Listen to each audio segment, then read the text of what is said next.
UltraTech देश का सबसे बड़ा सीमेंट ब्रांड, कैपेसिटी इतना कि अमेरिका के सारे सीमेंट कंपनीज भी एक साथ आ जाए ना तो भी अकेले अल्ट्राटेक के जितना सीमेंट नहीं बना पाएंगे।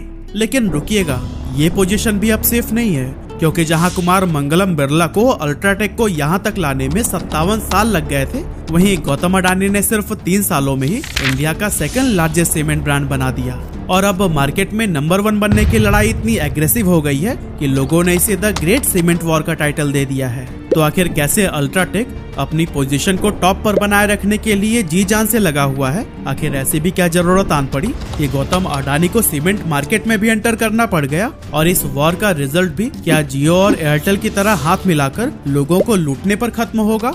सब कुछ हम डिटेल में जानने वाले हैं आज के इस वीडियो में।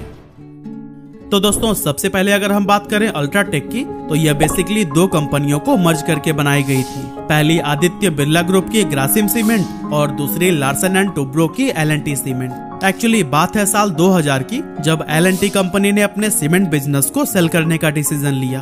उस टाइम पर यह इंडिया का लार्जेस्ट सीमेंट मैन्युफैक्चरर हुआ करता था, जबकि वहीं आदित्य बिरला ग्रुप की Grasim cement 3rd largest cement producer थी।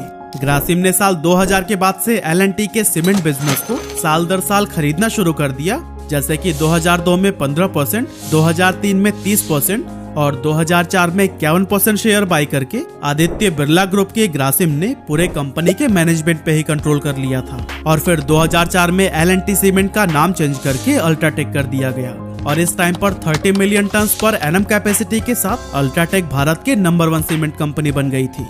यहाँ पर याद रखिएगा, 30 MTPA के साथ अल्ट्राटेक फिलहाल नंबर 1 सीमेंट कंपनी है, क्योंकि वीडियो में कुछ टाइम के बाद से हम यहीं से आगे की बात करेंगे। लेकिन फिलहाल अगर हम अडानी ग्रुप की बात करें तो फिर उन्होंने सीमेंट इंडस्ट्री में 2022 में एंट्री लिया, जब उन्होंने इसी साल सितंबर में इंटरनेशनल ब्रांड हॉलसिम से अंबुजा और ACC सीमेंट को $6.4 बिलियन यानी कि करीब 51,000 करोड़ रुपए में एक्वायर किया था। और दोस्तों, गौतम अडानी का ये सीमेंट मार्केट में घुसना कोई छोटा मोटा एंट्री नहीं था, क्योंकि वो एक ही झटके में इस एक्विजिशन के साथ अल्ट्राटेक के बाद से दूसरे सबसे बड़े प्लेयर बन गए थे।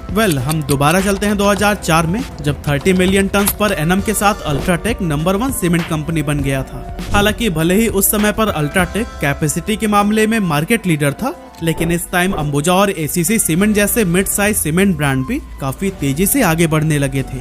और ऐसा होने के पीछे सबसे बड़ा रीजन था अल्ट्राटेक का लेट स्टार्ट। एक्चुअली अल्ट्राटेक ने मार्केट में एज अ सेपरेट एंटिटी 2004 में एंट्री लिया था, जिसकी वजह से वो अपने कॉम्पिटिटर्स की तरह स्ट्रॉन्ग ब्रांड आइडेंटिटी और लॉयल कस्टमर बेस नहीं बना पाया था। इसके साथ ही अल्ट्राटेक नाम नया होने की वजह से लोग अंबुजा और ACC को ज्यादा प्रेफर करने लगे थे। इतना ही नहीं, अंबुजा और ACC ने इस अपॉर्चुनिटी को ग्रैब करने के लिए इंटरनेशनल ब्रांड हॉलसिम के साथ में हाथ मिला लिया, जिसकी मदद से उन्हें ग्लोबल एक्सपर्टाइज और एडवांस टेक्नोलॉजी का एक्सेस मिल गया, जिससे कि अब ये कंपनीज लोगों को पहले से काफी अच्छी क्वालिटी के सीमेंट भी ऑफर करने लगी थी।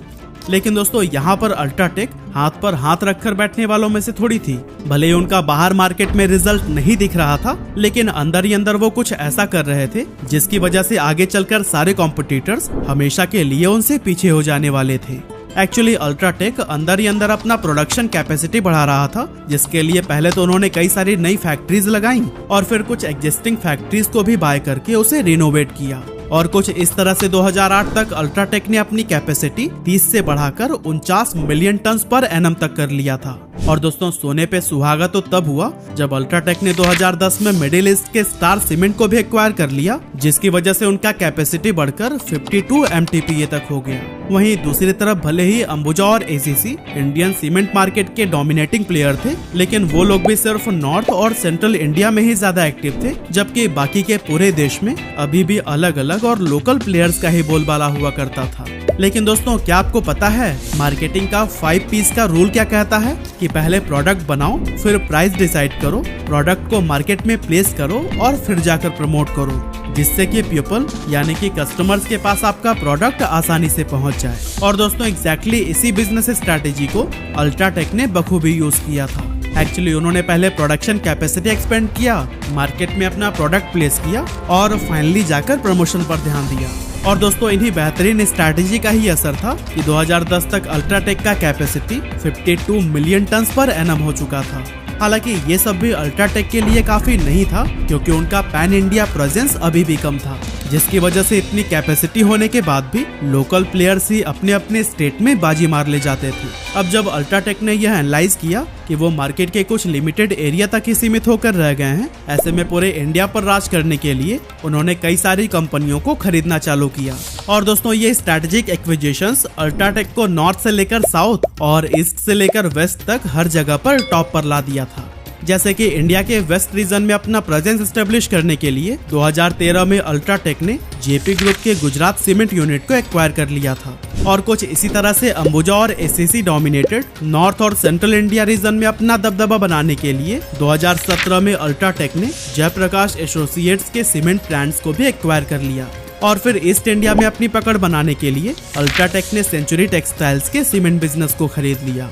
और कुछ इस तरह से ईस्ट, वेस्ट, नॉर्थ और सेंट्रल इंडिया में अलग अलग एक्विजिशंस के बाद अल्ट्राटेक चाइना के बाद दुनिया की पहली कंपनी बनी जिसने अपनी capacity 100 million ton per annum से भी ज्यादा कर लिया था। और दोस्तों यह सिर्फ कंपनी की ही नहीं बल्कि पूरे इंडिया की ग्लोबल लेवल पर एक बड़ी अचीवमेंट थी।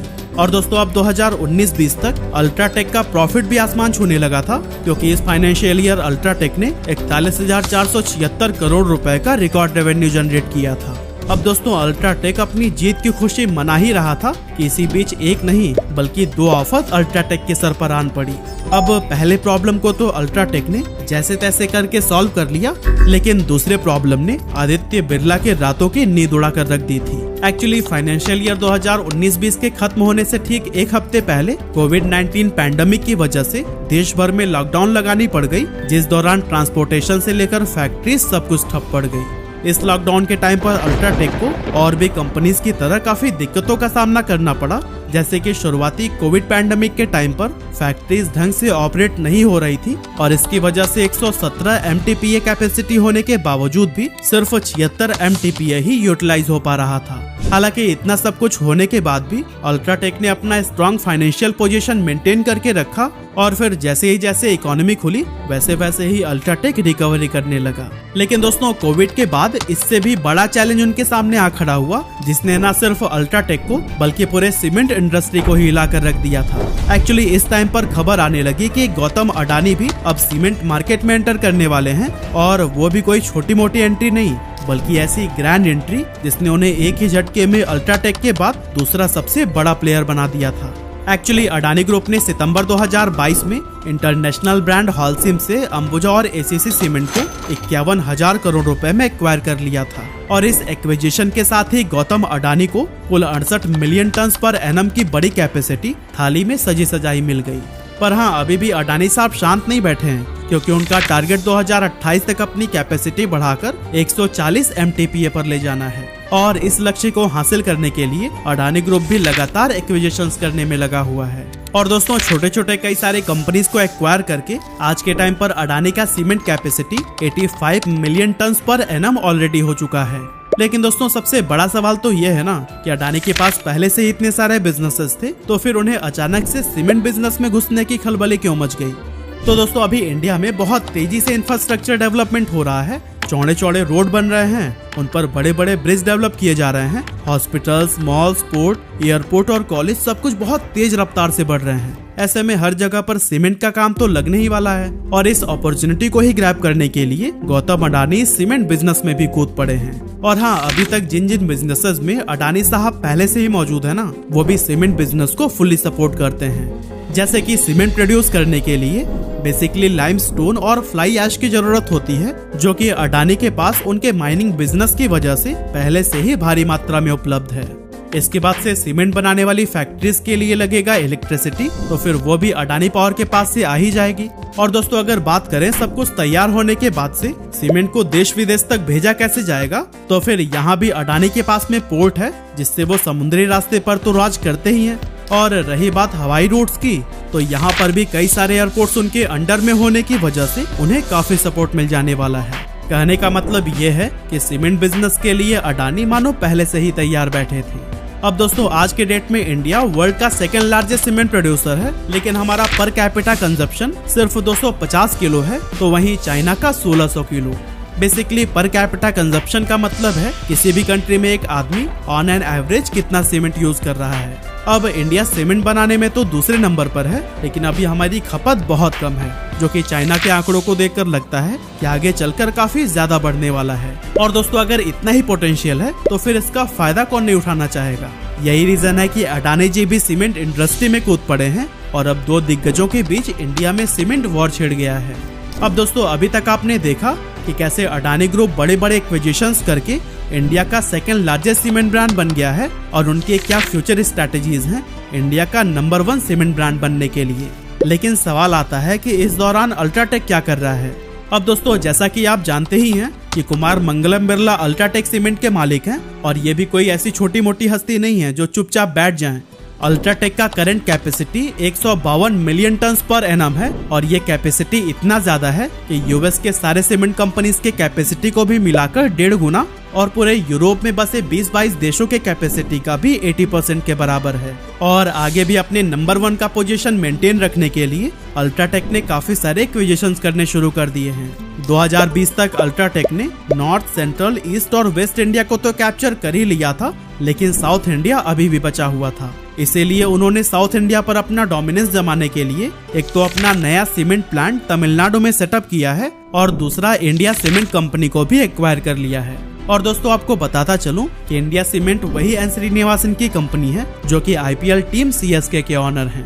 फ्यूचर की अगर बात करें तो बिरला ग्रुप ने अपने सीमेंट बिजनेस में 32,000 करोड़ रुपए का इन्वेस्टमेंट करने का अनाउंसमेंट किया है और फाइनेंशियल ईयर 2027 तक अपनी पूरी capacity 190 million ton per annum तक पहुंचाने का टारगेट रखा है, जो कि अडानी से 50 मिलियन टन पर एनम ज्यादा है। अब दोनों दिग्गज प्लेयर नंबर 1 की पोजीशन के लिए घमासान युद्ध कर रहे हैं और ये तो वक्त ही बताएगा इस द ग्रेट सीमेंट वॉर में कौन जीतेगा। लेकिन दोस्तों एक बात याद रखिएगा, ये हेल्दी कंपटीशन हमेशा चलता रहना चाहिए, नहीं तो जिस तरह आज के टाइम पर जियो और एयरटेल एक साथ मिलकर अपनी मनमानी कर रहे हैं वो सीमेंट मार्केट में भी ना हो जाए, क्योंकि छोटे छोटे प्लेयर्स को तो ये लोग खरीद ही ले रहे हैं और लास्ट में बस यही 2 लोग बचे और हाथ मिला लिए तो फिर हम और आप जैसे लोगों के लिए ये काफी भारी पड़ सकता है।